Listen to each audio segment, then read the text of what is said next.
এখন তুমি কি করতেছো? কি করতেছো এগুলো? আমি করতে দিছি সেটা করতেছো? ভালো লাগতেছে করতে?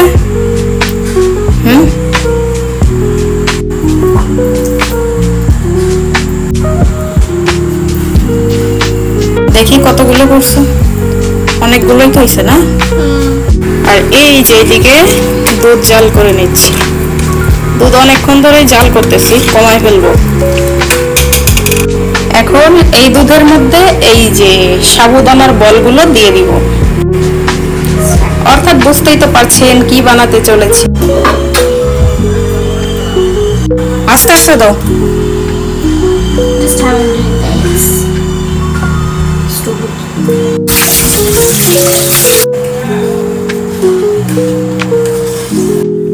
এই যে দেখুন, আমার কাঁচের পায়েস বলেন সাবুর পায়েস বলেন, এটা রেডি হয়ে গেছে। দেখতে পেরেছেন কতটা ইয়াম্মি লাগছে। এই যে আমি গ্লাসে নিয়ে নিলাম, এরপরে এর সাথে একটু লিকুইড দুধ মিক্স করে নিচ্ছি। এখন হয়ে গেছে বোবা ড্রিঙ্ক। আর এই যে বোবা ড্রিঙ্কটা এখন আমি টেস্ট করে দেখছি। সাবুদানা দিয়ে যে বলগুলো তৈরি করেছি, বিশ্বাস করেন এতটা সুন্দর হয়েছে, একদম পারফেক্ট সেদ্ধ হয়েছে। আর এই যে দেখুন একটা রাবারি একটা ব্যাপার, অর্থাৎ জেলি রাবারি ব্যাপারটা মুখের মধ্যে খুবই ভালো লেগেছে। আর সাথে তো এই যে পায়েসের মানে গ্রেভিটা এত টেস্ট হয়েছে বলার বাইরে। খেয়ে নিচ্ছি বোবা ড্রিঙ্ক, এক ডিলে দুই পাখি মারার মতো। কাঁচের পায়েস ওভার।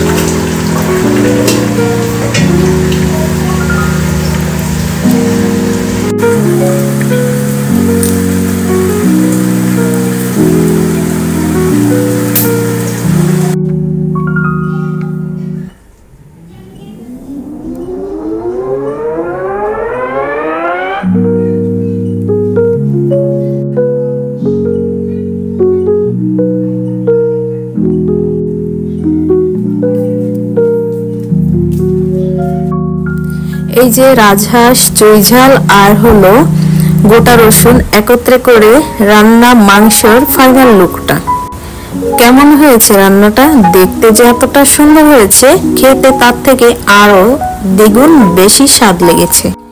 সেটা আমি কিভাবে বুঝছি একটু করে আপনারা দেখলে বুঝতে পারবেন। অর্থাৎ আমার খাওয়ার দিকে ফলো করলে বুঝতে পারবেন যে কোনটা কত স্বাদ হয়েছে।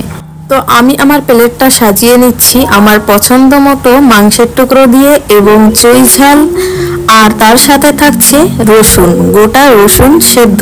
অর্থাৎ মাংসের সাথে আমি এভাবে গোটা রসুন দেওয়ার চেষ্টা করি, যেটা কিনা অনেক স্বাদ বাড়িয়ে দেয় আমার কাছে। অর্থাৎ মাংস না, খাদ্যের স্বাদ বাড়িয়ে দেয়। তো বন্ধুরা দেখতেই তো পারছো আমি খাচ্ছি, সাথে নিয়েছি রাজহাঁসের মাংস, এক পিস আলু, আর হলো এখানে চুইঝাল এক টুকরো, আর তার সাথে আছে রসুনটা যে এত টেস্টি হয়েছিল, এত টেস্টি বলে বোঝাতে পারবো। আর তার সাথে যারা যারা আমার মতো ঝাল প্রেমী আছো তাদের জন্য চুইঝালটা তো বেস্ট একটা ঝাল। তো আমি একে একে করে সবকিছুই কিন্তু টেস্ট করে নিচ্ছি। তার মধ্যে কিন্তু একটু পানি খেয়ে নিতে হবে, যার কারণ হলো খাবারের সাথে সাথে যদি পানি খাওয়া হয় তাহলে কিন্তু অর্থাৎ খাদ্যনালীটা একটু ক্লিয়ার থাকে। অর্থাৎ অনেকক্ষণ না খেয়ে থাকলে, আমি তো বেশ অনেকটা সময় ধরে রান্না করেছি, তারপরে ফ্রেশ হয়েছি, তারপরে খেতে এসেছি, তো ততক্ষণের মধ্যে আমার তো আর কিছু খাওয়া হয় নাই, যার কারণে আমার খাদ্যনালী একটু শুকনা ভাব। অহনা তুমি কি করতেছো? কি জন্য দাঁড়ায় আছো? এই দেখেন কত সুন্দর জায়গায় আমরা এসেছি, তাই না? অহনা জায়গাটা অনেক সুন্দর না? এই যে দেখেন আমরা অনেক মজা করছি এখানে এসে আমাদের অনেক ভালো লেগেছে। বিশ্বাস করেন ওয়েদারটা এত চমৎকার ছিল, ওয়েদারের সাথে মনে হয় যে একদম হারিয়ে গিয়েছিলাম।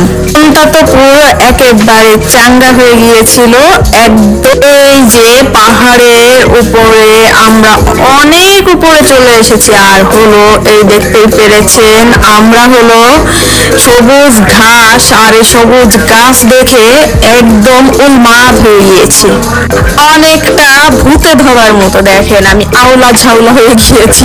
আমরা কিন্তু এই পাহাড়ে এসেছি একটা উদ্দেশ্যে, সেটা হলো বন্য মোরগের উদ্দেশ্যে। আর বন্য মোরগের ইস তোমার যে ঢং, তুমি কি বাইকার? তুমি কি বাইকার? এদিকে আসো। দুম। এই দেখেন অহনা কি করে, ওই বাবা কাজ করছে সে। এই তো দিব তোমাকে, আমি দিব। দুম দুম দুম। অহনা পাপা অবশ্যই বাইরে খেতে বলেছিল, কিন্তু বাইরের খাবার আমাদের চলবে না। আমরা এখন বাসায় চলে যাব, আর বাসায় যে ক্ষুধা লেগেছে ভাত খাবো। চলেন তাহলে। এই এরিয়াটায় প্রচুর পরিমাণ বন্য মোরগ থাকে শুনেছি, আমরা ডিমও দেখলাম। এই যে একটা লাঠি পেয়েছি, এই লাঠিটা নিয়ে দেখতে হবে। কি যে ভুল করলাম, আস্তে করে যদি ধরতে পারতাম। বিশাল বড় একটা বন্য মোরগ। আর এই যে দেখেন এই প্রথম এই ঝোপটার মধ্যেই ছিল, সরি ওই পাশে ছিল, ওই পাশ থেকে দৌড়ায় এই পাশে চলে আসছে। দেখি আমাকে ক্যামেরা, এই যে এর মধ্যে ঢুকছে। বের হন বের হন বের হন। এই তো এইখান থেকে আমি দেখছি, এখানে ওই দেখেন একটা পালক দেখা যাচ্ছে। দোয়া করেন যেন বন্য মোরগটা আমরা পাই। এই যে এই যে এই পাশে এই পাশে এই পাশে, এই যে এখানে দেখছি এখানে। ও ভাই বিশ্বাস করেন অনেক বড় ছিল, আর ওইখানে আমরা ডিমও দেখছি। তার ডিমটা নিবো, এটা পরে দেখ। ওরে আমার আল্লাহ, এইদিকে চলে এসেছি। দেখেন দেখেন এই পাশে নিয়ে আসো, এই পাশে নিয়ে আসো। এই যে এখানে বন্য মোরগটা এই পাশে ঢুকে গেছে। কি সর্বনাশ কি সর্বনাশ কি সর্বনাশ। এর মধ্যে আমি কি দেখতে পেলাম আপনাদের সাথে সেটা শেয়ার করব। ভিডিওটা না দেখে কিন্তু কেউ কোথাও যাবেন না। আমরা এসেছিলাম পাহাড়ের নিচে, এই জঙ্গলটা দেখে আমি অহনা পাপাকে বলতেছি একটু দাঁড়াও, এখান থেকে একটা ভিডিও একটু ফটোশুট করি। এর মধ্যে এখানে এই যে একটা দেখতে পাচ্ছেন, আমি লাঠি দিয়ে আপনাদেরকে দেখানোর চেষ্টা করছি। এই যে একটা ঝোপঝাড়, আর এর মধ্যে কত বড় প্রায় 5 থেকে 5.5 হাত এরকম একটা সাপ আমরা এর মধ্যে ঢুকতে দেখেছি। আর এই যে আমি লাঠি দিয়ে কোথা দেখানোর চেষ্টা করছি যে কোথা থেকে ও গেল। এইদিকে ঢুকছে, দেখেন ঝোপের মধ্যে ঢুকছে। দেখেছেন এই যে নাড়া দিচ্ছে, কিন্তু লেজটা কিন্তু দেখাই যাচ্ছিল। আমি কিন্তু এর মধ্যে একটু ঢুকতে যাচ্ছিলাম, কিন্তু আমাকে কেউ ঢুকতে দিচ্ছিল না। তারপরেও আমি একটু করে ঢুকে আপনাদেরকে দেখানোর চেষ্টা করতেছি। এদিকে তো অহনা চিল্লাচ্ছে আমাকে ঢুকতে দিবে না, মাম্মা তুমি যেও না, মাম্মা তুমি যেও না। তারপরেও আমি একটু সাহস করে ঢুকে আপনাদেরকে ভিডিওটা